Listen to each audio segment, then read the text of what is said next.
ou vai lá falar com o filho também. Casos de droga, eu trato da seguinte maneira, gente. Se é um problema de droga ocasional, raramente a pessoa se envolve com droga, às vezes num gabinete a gente resolve, né? A gente percebe que é uma coisa espiritual, de alma, tal. Se é uma coisa crônica, uma dependência química, a nossa recomendação pastoral e até a dica para vocês que querem ser conselheiros, indiquem um centro de recuperação especializado, que é a maioria dos casos, tá, gente? A maioria dos casos, o problema com droga é crônico. E às vezes os pais querem jogar a responsabilidade nos conselheiros, nos pastores, nos obreiros. Se vira aí, cuida do meu filho que eu não aguento mais, pastor. Já ouvi isso milhares de vezes. Eu falo, irmão, olha, a igreja não tem condição de lidar com o seu filho nessa condição. Seu filho está dependente, químico, né? Ele está num vício exagerado.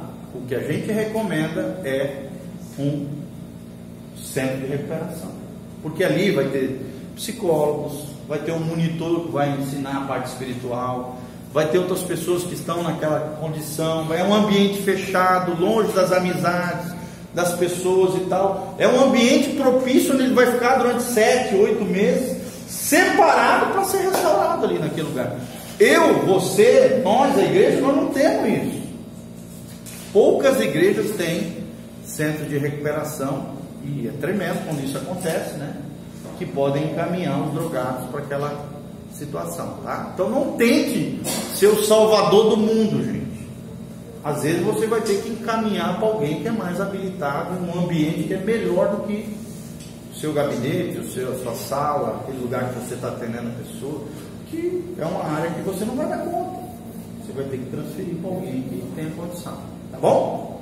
Amém? Eu já tentei fazer isso na minha história pastoral.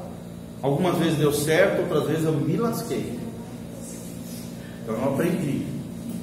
Me lasquei mesmo, ao ponto de levar um drogado para dentro da minha casa, tentar cuidar dele, ajudar ele e tal. E aí chegar num ponto onde na época a gente vivia uma situação extremamente simples, simplória, sem alimentação direito, né? Lá em Belém, uma condição bem difícil. O cara acabou com alimentação que era para durar um mês para minha família. O cara acabou em 3 dias.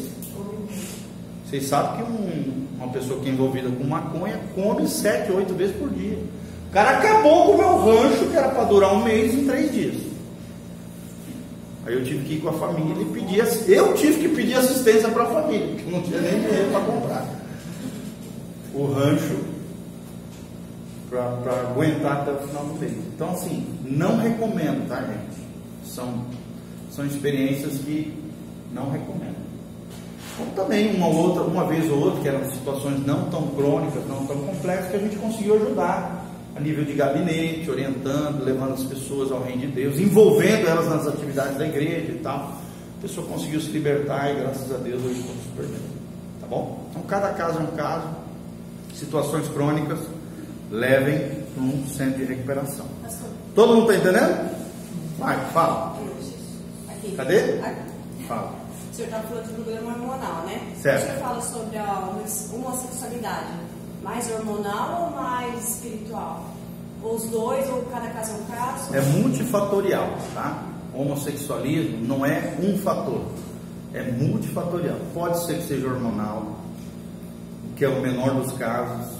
Geralmente o que a maioria dos casos é abuso na infância ou adolescência. Outro caso é uma deformidade na educação, teve uma educação equivocada por parte da mãe ou avó, geralmente. Falta da figura paterna dentro de casa. Às vezes a pessoa se tornou homossexual porque foi aliciada por uma outra pessoa. Então, assim, são vários fatores que levam à homossexualidade. Inclusive, em alguns casos, interferência, infiltração maligna, demoníaca. Tá? Por exemplo, pessoas que se envolvem com macumbaria, umbanda e coisas pesadas, às vezes entra um demônio de promiscuidade que leva a pessoa ao homossexualismo. É um dos fatores, não é o principal. E às vezes acontece isso, tá? Então é multifatorial, cada caso é um caso, precisa ser analisado pessoalmente. O pai tem uma importância tão grande nessa área, né? Fundamental, tanto tá? da menina quanto do menino. Isso, a mãe, ela transfere a carga emocional, afetiva, sentimental, relacional para a criança. O pai é aquele que gera a identidade sexual e de segurança na criança. Então é muito importante a figura paterna, porque é a pessoa com pequenas coisinhas que você faz. Aê, filhão, tal, quem é o macho, tal, vamos lá, não sei o quê, vamos mijar aí, tal. Essas coisinhas, essas brincadeiras vão reafirmando a identidade do menino e tal. No caso da menina, ai, minha princesinha linda, não sei o que, boneca do papai e tal, papapá. Essas frasezinhas que você vai soltando ao longo da criação, da afetividade com os seus filhos, vão estabilizando, né? Confirmando dentro da alma da criança a sua identidade sexual. Quem é a princesa do papai, a bonequinha linda, meu Deus e tal, papapá. Então, você vai reafirmando através de pequenas atitudes maduras, espirituais, né? A identidade da criança. Tanto a mãe é importante quanto o pai. Quando não tem a figura masculina, a mãe também pode exercer isso, tá? Também é possível. Ela gerar essa identidade masculina, feminina na filha. O problema que geralmente causa a homossexualidade é quando existe uma inversão de papéis, né? No sentido que o pai e a mãe quiseram que a filha fosse um homem, e aí tratam a filha como se fosse um homem, entendeu? Que lá vai gerar uma deformação na identidade sexual da menina. Ou então nasceu um menino e queria que fosse uma menina, e trata o menino todo coitadinho, não me toque e tal, papapá, todo cheio de frescura. É uma deformidade, é uma família disfuncional que gera uma criança, através da educação equivocada, né? Uma criança com tendências no mínimo, o que a Bíblia também chama de os efeminados, né? Efeminados, ou masculinizados, no caso das mulheres, que podem vir, não que se tornem, tá? Mas podem vir a se tornar lésbicas ou homossexuais. Mas como eu falei, o homossexualismo é multifatorial, tá? Fala comigo, o homossexualismo é multifatorial. Não posso pegar e botar numa caixinha e dizer é isso, não. Só é isso, não. É multifatorial. Tem vários fatores que podem gerar pessoas, podem levar as pessoas a tomarem decisões, escolhas, entender. Sempre lembrando, gente, que dentro do cristianismo a gente entende que o homossexualismo não é genético, não nasceu assim, é uma escolha moral, tá bom? É uma decisão moral. Como também a bissexualidade, né? A pessoa que pega os dois, homem e mulher. Isso é muito comum nos dias de hoje, gente. Vocês não fazem ideia como isso é comum. Pastor, está muito comum. Pode ser uma consequência daquela questão das 4 gerações também, não? Pode ser que seja também influências de maldições hereditárias, tá? Sim, eu já atendi vários casos que eram. Porque os pais se envolveram com bruxaria, com uma série de coisas, tal, com adultérios ocultos e coisas assim, que levaram os filhos a sofrerem perseguições e infiltrações demoníacas, que levaram a anomalias comportamentais. Pastor, mas quando tem o arrependimento, isso quebra. Exatamente, a influência é quebrada, geracional, tá? Quando existe arrependimento por parte dos pais, a influência é quebrada, e também por parte dos filhos. O filho tem que andar na linha, senão o mal se propaga. Sempre lembrando, gente, que o mal só se propaga com causa. Sem causa, a maldição não se propaga. Amém? Amém. E qual é a causa da propagação de uma maldição? A quebra da lei de Deus. A desobediência. Entendeu?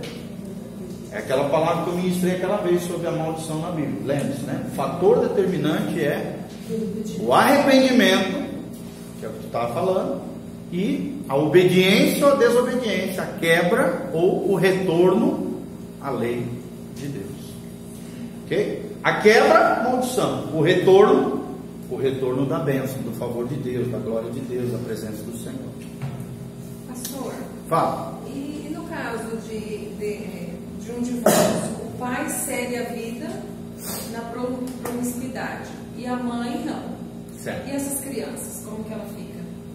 Aí a oração protetora da mãe, a cobertura maternal, através da oração, do bom exemplo, da vida cristã, ela geralmente, tá? Isso eu estou dizendo em quase todos os casos, protege as crianças dessas interferências malignas.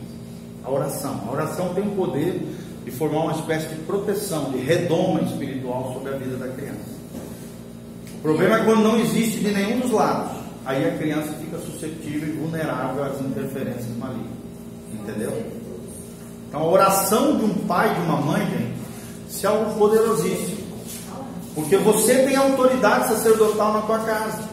Você perdeu o sacerdote, mas você se tornou sacerdote quando o homem foi omisso ou abandonou o lar. Então você assumiu aquela autoridade que era dele, que já é sua como mãe, gente. Já é tremendo, né? A mãe tem uma autoridade também sobre os filhos, sem dúvida. Igual a viúva, né? Exatamente, igual a viúva. A viúva não fica vulnerável. A autoridade, quando o marido morre, a autoridade do marido passa a ser dobrada sobre ela. É a mesma coisa, muito bem colocado. Se torna uma porção dobrada de autoridade. Porém, lembrando que essa vida, você está conectada com a fonte da autoridade. Quem é a fonte da autoridade? Deus, Jesus de Nazaré. A oração de um justo pode muito em seus efeitos. Ok? Todo mundo está entendendo, gente? Porém, esse pai continua pai, né? Ele vai ser pai. Claro, crianças, exatamente. O resto da vida. Exatamente. A mãe mais, né, atenta, e esse pai, vamos supor, menos atento, despreparado, não tem como tirar. Foi gerado ali. Sim, exatamente. Muito bem colocado. Ser pai é uma coisa, estar casado é outra. Ele vai. Casamento pode fracassar, mas ser pai é uma condição espiritual, social e moral. Tá? São duas coisas diferentes. Claro que o ideal é unir essas duas coisas dentro de uma família. Mas às vezes nem sempre é possível, ainda mais na sociedade que a gente vive. Você tem que pregar isso lá na beira. É muito comum. Ixi, eu prego direto. Esses dias eu preguei sobre esses assuntos todos eles, tá?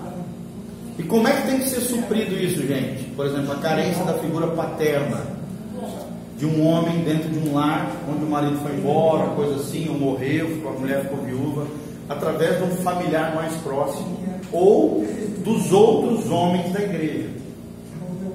Isso é muito importante. Uma vez eu vi isso lá no México. Eu chorei quando eu escutei isso. Eu achei lindo, achei que veio do céu.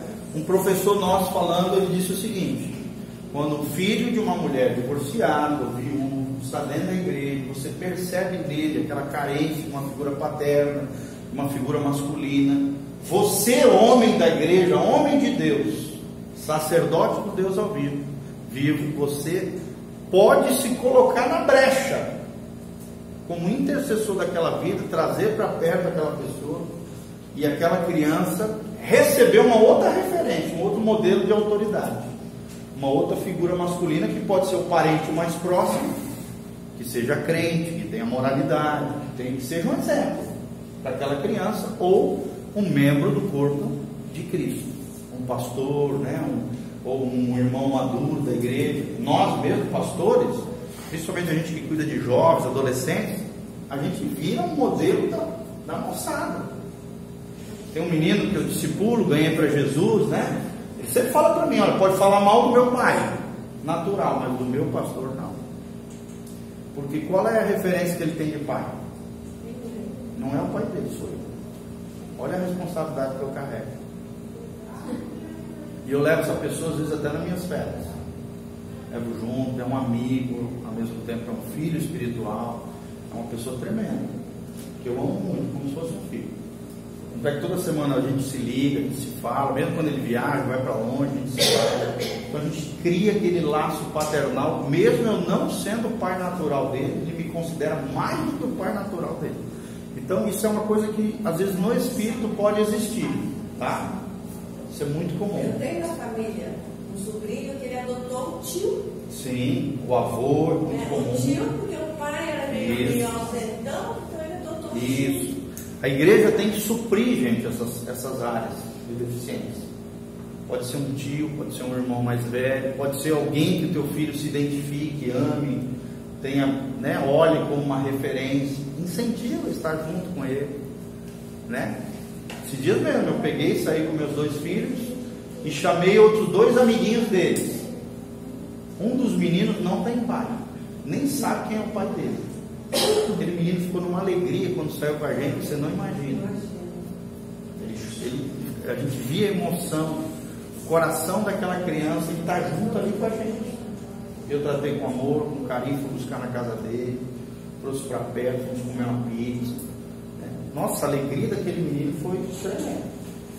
Entendeu? Então a gente tem que, dentro do possível, né, dentro de uma afinidade, de uma afeição, criar esse laço com as nossas crianças. Porque, gente, vai ter muita criança assim. Você, como mulher, também pode criar esse laço maternal.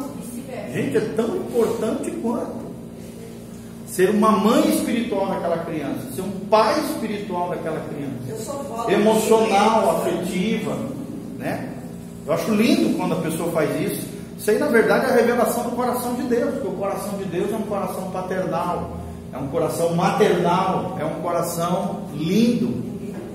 Lindo, é um coração adotivo que adota. Nós somos filhos adotados. Nós não somos filhos naturais de Deus Pai. O único filho natural de Deus Pai é Jesus. Nós somos filhos adotivos, por adoção, por causa da nossa fé em Jesus Cristo. Então, quando a igreja entende isso, esse fator paternidade, maternidade, espiritual, gente, é uma coisa linda, linda, linda, linda. A irmã Elizabeth, ela exerce comigo, como uma segunda mãe. Ela sempre que ela me vê, ela pergunta para mim: tio, como é que você está? Está tudo bem? Como é que está a tua esposa? Como é que estão as crianças? Minha mãe está lá em Santa Catarina. Então existe essa preocupação maternal, entendeu? É lindo isso. Isso me fez lembrar agora mais uma responsabilidade do pai. Se a criança, o filho, ele tem um bom relacionamento com o pai, ele vai ter uma facilidade maior no relacionamento com Deus. Sem dúvida nenhuma. Eu sempre ensino isso. Lembra, esse tempo atrás eu ensinei sobre isso, sobre a família como alicerce do avivamento. O diabo é tão sujo que ele quer destruir moralmente os homens. Por quê? Porque destruindo o modelo de autoridade, ele desfigura e destrói a relação das pessoas com o modelo de autoridade que é Deus Pai. Porque o homem dentro da família, ele é o pilar mestre. A mulher é a coluna, o homem é o pilar mestre da família. Quando se quebra esse pilar mestre, esse modelo de autoridade, os filhos vão sofrer e vão passar por dificuldade de receber de Deus a paternidade. O coração paternal de Deus deve ser representado pela figura masculina, do homem dentro de casa. Se os pais soubessem, né, pastor, a responsabilidade Meu que Deus. eles têm. A gente está pregando, né, sobre isso. Tomara alguns que entendam, né? Pastor, Fala. minha filha, ela tem 14 anos. Ela tem uma amiga que perdeu a mãe. Certo. Agora e a mãe já era casada novamente. Então ela ficou sem pai, sem mãe, porque o pai nunca ficou para ela. E ela está assim, vivendo agora, de casa em casa, um pouquinho na casa de um, outro pouquinho na casa de outro, um pouquinho na casa de outro. E a minha filha gosta demais dessa menina, só que tudo que vai falar para ela, ela tá meio que rebelde, sabe? Assim, querendo sair, querendo a vida do mundo. Certo. E eu queria tentar ajudar ela, mas eu ainda não achei uma forma. Eu tenho medo de aproximar ela da minha casa, isso fazer mal para minha filha, que está bem encaminhada. Certo. Não sei como lidar. Tenta trazer para perto, né? Eu acho que tem que tentar, de alguma maneira. Não, ela tem tia, ela tá assim, ela tá. Tenta trazer para perto, mas assim, exercendo primeiramente uma influência à distância, tá? No sentido de analisá-la, discerni-la, quebrar toda e qualquer, talvez, influência negativa juntamente com a filha, mas trazer para o seio do lar e de alguma maneira você ser uma boa influência para ela e tentar ajudá-la. Assim, gente, toda ajuda é uma tentativa, sim ou não? Tem gente que não quer ajuda. Você não vai poder ajudar alguém que não quer se ajudar. Isso aí, gente, quando eu percebo isso na pessoa, eu recuo e só oro. Quando é uma pessoa de 14 anos, 13 anos, adolescente, jovens, gente, os adolescentes e os jovens, e até os adultos hoje, estão carentes de figura paterna e materna. Eu tenho uma pessoa que eu estou exercendo paternidade sobre a vida dele. Eu tenho 38 anos, ele tem 54. E eu estou exercendo paternidade sobre ele. Eu tenho 39 anos, desculpa. 39 anos, ele tem 50 e pouquinho. Eu exerço paternidade sobre ele. Paternidade, gente, não tem a ver com a idade. Tem a ver com a tua vivência em Deus e a tua maturidade com relação às coisas da vida e principalmente com relação à sabedoria de Deus. Eu já fui pai espiritual de pessoas de 60, 70 anos. E eu sou jovem. É possível isso. Eu acho que vale muito a questão da segurança dela assumir uma segurança com essa pessoa, né? Por exemplo, com essa mãe, a mãe da menina, ela vai sentir a estrutura da menina que está caminhando certo. Eu acho que ela vai entrar. É muito mais fácil do que. Outra coisa, gente, às vezes até com os seus pais você vai exercer uma paternidade. Por exemplo, na área financeira, né? Até brinco com isso no curso de finanças. Na área financeira, eu exerço paternidade sobre meu pai. Ele é o filho e eu sou o pai. Você está me entendendo? Ele me trata como se eu fosse o pai dele, sendo que ele é meu pai. Meu pai tem 65 anos de idade. E eu tenho que lidar com ele como se ele fosse meu filho. Graças a Deus ele está começando a me obedecer. Está começando a endireitar a vida dele. Está ficando obediente o menino. Tá? Então assim, gente, a gente precisa reconhecer essas coisas, tá? O nível espiritual da outra pessoa. Quando eu encosto alguém espiritualmente maduro, assim, fico 5, 10 minutos conversando com ele, eu já sei qual é o nível que ele tem e qual que eu tenho. Aonde eu estou e aonde aquela pessoa está.